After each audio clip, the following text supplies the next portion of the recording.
कितना प्यारा तुझे रब ने बनाया, कितना प्यारा तुझे रब ने बनाया, जी कर देखता रहूं। कितना सोना तुझे रब ने बनाया, ओ कितना सोना तुझे रब ने बनाया, जी कर देखता रहूं। अंबर से आई है परियों की रानी, देख इसे होती है सबको हैरानी। अंबर से आई है परियों की रानी, देख इसे होती है सबको हैरानी। सुंदर सा मुखड़ा है फूलों के जैसा, होगा ना दुनिया में कोई भी ऐसा हो। कितना प्यारा तुझे रब ने बनाया, कितना प्यारा तुझे रब ने बनाया, जी कर देखता रहूं। नमस्कार दोस्तों, मैं हूं जितेंद्र कुमार और आप देख रहे हैं द यूनिक क्लासेस। आज हम लोग झारखंड के हिस्ट्री से रिलेटेड टॉपिक के बारे में चर्चा करेंगे। जो यहाँ आपके लिए आज टॉपिक है वह है पूर्व मध्यकाल। पूर्व मध्यकाल के बारे में आज हम लोग चर्चा करेंगे। इसमें कौन कौन शासकों का प्रवेश हुआ, कौन कौन शासकों ने किस क्षेत्र को कब्जा किए, इसके बारे में आज हम लोग डिटेल टॉपिक के बारे में चर्चा करेंगे। आपको बता दें दोस्तों कि पूर्व मध्यकाल के दौरान जो वर्णन हमारे बुकों में मिलता है, बागदेवसी के बारे में, हंस राजदेव के बारे में, रक्षेलों के बारे में, चेरो वंश के बारे में, मान वंश के बारे में, सिंह वंश के बारे में, इसकी चर्चा संपूर्ण तरीके से मिलती है। आज हम लोग इसी के बारे में चर्चा करेंगे। आपको यकीन दिलाते हैं दोस्तों, अगर आप इस चैनल से पढ़ते हैं तो इस चैनल पे जीरो लेवल से चीज़ें एडवांस लेवल तक करवाई जाती है। इससे पहले अगर आप इस चैनल पे नए हैं तो इस चैनल को सब्सक्राइब करें, वीडियो को लाइक करें, वीडियो को शेयर करें, ताकि द यूनिक क्लासेस की फैमिली मेंबर बढ़ सके और द यूनिक क्लासेस अधिक से अधिक चीज़ों की उपलब्धता करवा सके। आइए दोस्तों, हम लोग स्टार्ट करते हैं कि बागदेवसी कौन थे। बागदेवसी कौन थे? तो आपको जैसा कि हम बता चुके थे पहले नागवंश के बारे में, तो नागवंश के राजाओं को सहयोग करते थे बागदेव सिंह, सहयोग करते थे बागदेव सिंह। बागदेव प्लस उनके जो भाई थे वह नागवंश के राजाओं को सहयोग किया करते थे, लेकिन नागवंशों के साथ बागदेवसी का कुछ मतभेद हो जाने के कारण बागदेवसी अलग हो जाते हैं और अलग होने के बाद एक अलग राज्य का निर्माण करते हैं बागदेव सिंह, और उस राज्य का जो नाम होता है वह रामगढ़ राज्य होता है। यह 1368 ईस्वी की बात बताई जा रही है। 1368 ईस्वी की बात बताया जा रहा है कि बागदेव सिंह नागवंशों से अलग होते हैं और नागवंशों मतभेद होने के कारण अलग होते हैं। 1368 ईस्वी में एक नए राज्य का निर्माण करते हैं, रामगढ़ राज्य का, जिसकी राजधानी इन्होंने पहले सिसिया रखा। सिसिया, उदरा और फिर बादाम, ये तीन राजधानियों को चेंज किए, लेकिन फाइनली ये देखा गया कि रामगढ़ राज्य की जो यह तीन राजधानी को चेंज किया गया, इस तीन राजधानी को भी नहीं रखा गया और अंततः रामगढ़ की राजधानी रामगढ़ ही रखी गई। उम्मीद है आपको बागदेवसी कौन थे, किस राज्य का निर्माण किए, कितने ईस्वी में इनका ये निर्माण किया गया, कौन कौन ऐसे राजधानी को चेंज किए और फाइनली राजधानी रामगढ़ राज्य की राजधानी रामगढ़ ही कब की गई, आपको चीजें समझ आ गई होगी। अब हम लोग पढ़ेंगे हंसराज कौन थे, हंसराज देव कौन थे। तो हंसराज देव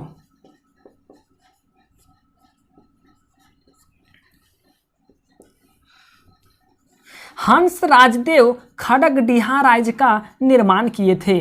खड़गडीहा राज्य का निर्माण किए थे। अगर पूछा जाए ये कौन सी सदी की बात है तो ये 15वीं सदी की बात है। तो हंस राजदेव के बारे में ज़्यादा डिटेल जानकारी हम लोग को नहीं पढ़नी है। खड़गडीहा राज्य का निर्माण हंस राजदेव किए थे और यह 15वीं सदी की बात है। आप इसे स्क्रीनशॉट ले लें। जो चीज़ें आपको हम मुख से बोलते हैं चीज़ों को आप रोक रोक के लिखें। अगर आप इसे नोटबुक में लिख रहे हैं तो आप इसे रोक रोक के लिखें।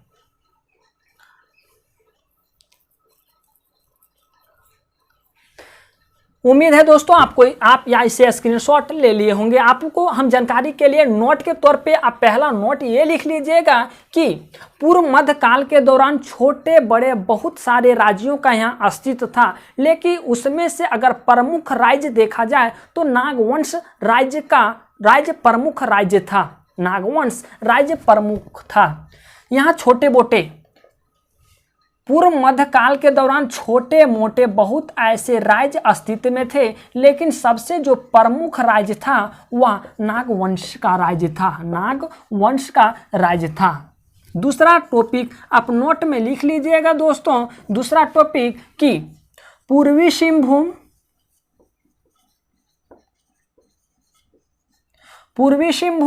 प्लस ढाल भूमि क्षेत्रों में ढाल शासकों का आधिपत्य था। ढाल भूमि क्षेत्रों में ढाल शासकों का आधिपत्य था। अब हम लोग देखते हैं कि रक्षेल कौन थे। वास्तव में आपको आपके मन में यह प्रश्न आ जाना चाहिए कि भीमकर्ण रक्षेलों के साथ भी युद्ध किए थे, जिसे हम लोग 12वें युद्ध के नाम से जाते थे। वहां टोरी और परवा नामक 2 क्षेत्रों को भीमकर्ण ने जीता था रक्षेलों से। तो हम आज इसके बारे में थोड़ा डिटेल जानकारी पढ़ेंगे कि रक्षेल कौन थे। रक्षेल कौन थे?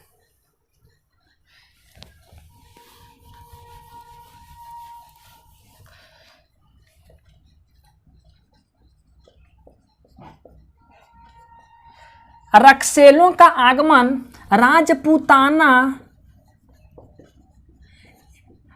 और रोहतासगढ़ से होते हुए पलामू में हुआ। रक्षेलों का आगमन झारखंड में राजपूताना के रास्ते, रोहतासगढ़ के रास्ते पलामू में हुआ। पलामू आने से पहले इन्होंने 2 गुटों में बट गए। पहला जो गुट बटा वह था देवगन में और दूसरा जो था वो था दलकुंडेलवा में।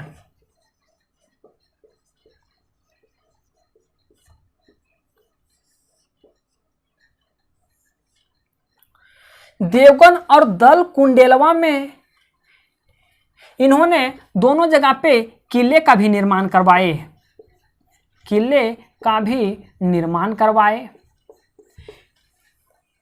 इन लोगों का शासन पलामू में तब तक चला जब तक कि चेरों का आगमन नहीं हो गया। अर्थात हम आप कह सकते हैं कि इनका जो रक्षेलों का शासन 16वीं सदी प्रारंभ तक चला। 16वीं सदी के प्रारंभ तक चला और 16वीं सदी के प्रारंभ के जस्ट बाद चेरों का आगमन हो गया। और जैसे ही चेरों का आगमन हुआ वैसे रक्षेलों को वो परास्त कर दिए तो रक्षेलों का यहाँ शासन खत्म हो गया। तो आपको रक्षेलों के बारे में चीज़ें समझ आ गई होगी, चेरों के बारे में चीज़ें समझ आ गई। चेरों के बारे में ज़्यादा कुछ तो नहीं कि लेकिन चेरों जो है परास्त किए वो रक्षेलों को परास्त करने में अहम भूमिका निभाए हैं। तो रक्षेल कहाँ से आए? राजपूताना रोहतासगढ़ के रास्ते पलामू में आए। इन्होंने 2 गुटों में बटा। पहला जो था वह था देवगन और दूसरा जो था वह था दलकुंडेलवा। इन्होंने दोनों जगह पे किले बनाने का काम किए और इन लोगों का शासन 16वीं सदी के प्रारंभ तक चला और 16वीं सदी के प्रारंभ के जस्ट बाद यहाँ चेरों का आगमन हो जाता है और चेरों इनको रक्षेलों को परास्त कर देते हैं, तो रक्षेलों का यहाँ शासन खत्म हो जाता है। अब देखते हैं कि मान वंश कौन थे। मान वंश के बारे में चीजें हम लोग देखते हैं।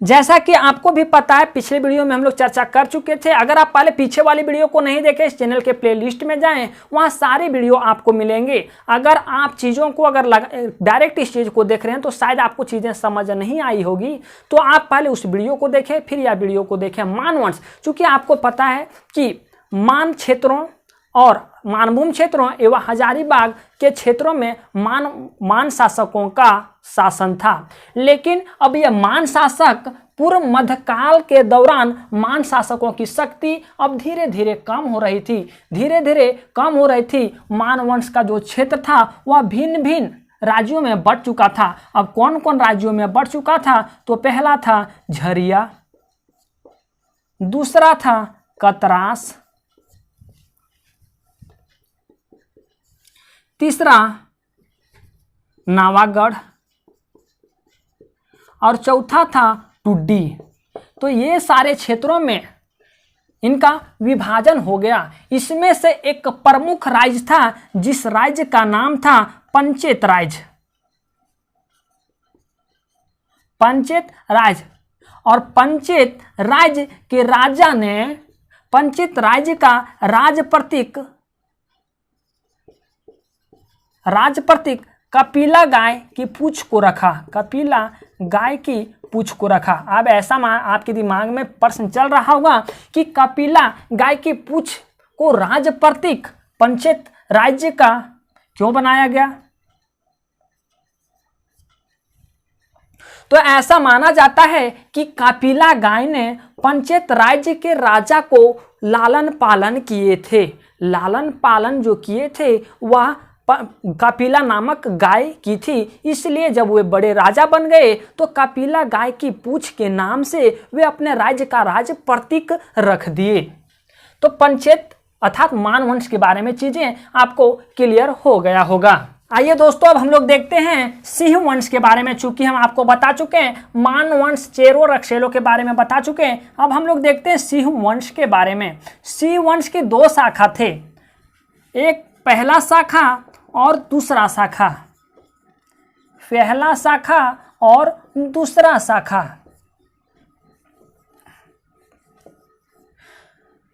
सिंह वंश जो थे वो सिंहभूम के शासक थे। इन्होंने पलामू के क्षेत्रों पे पहला जो शाखा आधिपत्य किया वह 8वीं सदी में अपना प्रभुत्व जमाया, अपना कब्जा जमाया और पोरहाट एक राज्य का निर्माण किया। पोरहाट नामक राज्य का एक निर्माण किया। पोरहाट नामक राज्य का एक निर्माण किया और इस पहला शाखा के जो संस्थापक थे उसका नाम काशीनाथ सिंह था। काशीनाथ सिंह था। अब हम लोग देखते हैं दूसरी शाखा के बारे में। दूसरी शाखा का जो शुरुआत होता है वह 1205 ईस्वी में इनकी शुरुआत होती है। 1205 ईस्वी में इसकी शुरुआत होती है। इसमें दो शासक आते हैं। पहला शासक का नाम आता है दर्प नारायण सिंह, दर्प नारायण सिंह, और दूसरा का नाम आता है काशी राम सिंह, काशी राम सिंह। इन्होंने दोनों शासकों ने मिलकर पोरहाट को राजधानी बनाया। पोरहाट को राजधानी बनाया। अब सिंह वंश के आपको पता चल गया। सिंह वंश के दो शाखा थे, पहला शाखा, दूसरा शाखा। पहला शाखा 8वीं सदी में आया। 8वीं सदी में आने के बाद इन्होंने पोरहाट नामक राज्य का स्थापना किया, जिसके संस्थापक थे काशीनाथ सिंह। अब दूसरा शाखा की बात करते हैं। दूसरा शाखा अस्तित्व में 1205 ईस्वी में आता है, जिसमें दो शासक होते हैं। एक शासक का नाम है दर्प नारायण सिंह और एक शासक का नाम है काशी राम सिंह। इन्हों दोनों ने मिलकर पोरहाट को राजधानी बनाया। अब आता है, इसके बारे में आपको चीजें हम बता चुके हैं। अब एक्स्ट्रा चीज आप लोग देखिए कि 1310 में क्या होता है। 1310 में क्या होता है? 1310 में अलाउद्दीन खिलजी, आप लोग इसे नोट में लिख लीजिएगा, अलाउद्दीन खिलजी ने छज्जू मलिक को नागवंशी शासकों को कर देने के लिए बाध्य किया। पहला आप लोग नोट 1 में लिख लीजिएगा कि 1310 ईस्वी में अलाउद्दीन खिलजी के सेनापति छज्जू मलिक ने नागवंशी को कर देने के लिए बाध्य किया। दूसरा पॉइंट लिखिए कि फिरोज तुगलक ने बंगाल के शमसुद्दीन इलियास से हजारीबाग का एक क्षेत्र सतगावा को जीतकर राजधानी बनाया। चीजें आप लोग समझिए। पहला तो आपको सिंपल है, पहला अलाउद्दीन खिलजी के सेनापति छज्जू मलिक ने नागवंशियों को कर देने के लिए बाध्य किया। पहला टॉपिक आपको चीजें समझ आ गई होगी। दूसरा यही है कि फिरोज तुगलक ने शमसुद्दीन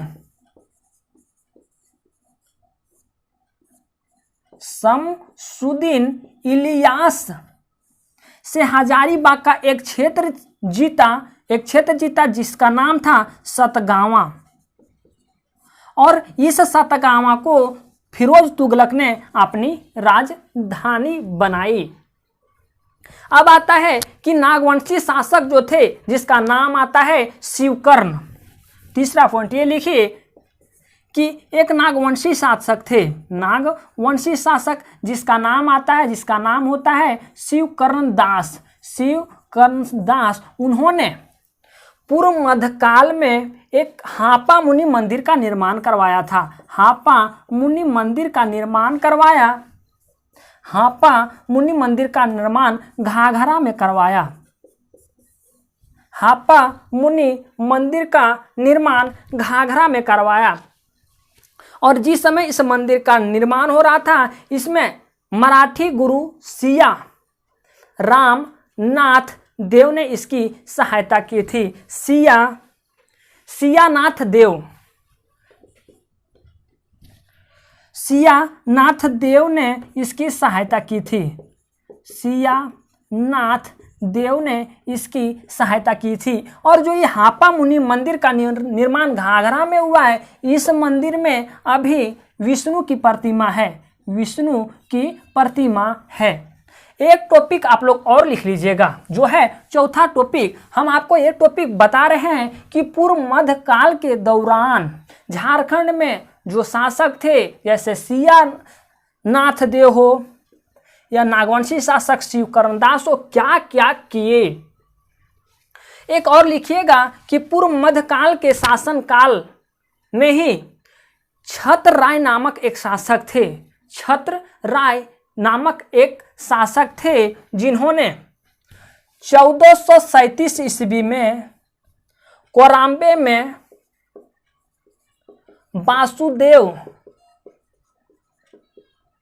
वासुदेव की प्रतिमा स्थापित की। तो ऐसा माना जाता है कि इसी मूर्ति से प्रभावित होकर महान वैष्णव संत चैतन्य महाप्रभु मथुरा जाते हुए झारखंड में रुके हुए थे। ऐसा माना जाता है कि ये वासुदेव मूर्ति जो बनवाए थे, जो यह कोराम्बे में था, जिसको बनवाने का काम किए थे, वो छत्र राय किए हुए थे। और छत्र राय के द्वारा बनाया गया या वासुदेव की मूर्ति से प्रभावित होकर चैतन्य महाप्रभु मथुरा जाते समय झारखंड में रुके थे। उम्मीद है दोस्तों यह वीडियो आपको समझ आया होगा। अगर फिर भी कहीं किसी प्रकार की डाउट या किसी प्रकार की परेशानी आ जाती है तो आप नीचे दिए गए कमेंट बॉक्स में बेहिचक कमेंट कर सकते हैं, आपकी पूर्ण सहायता की जाएगी।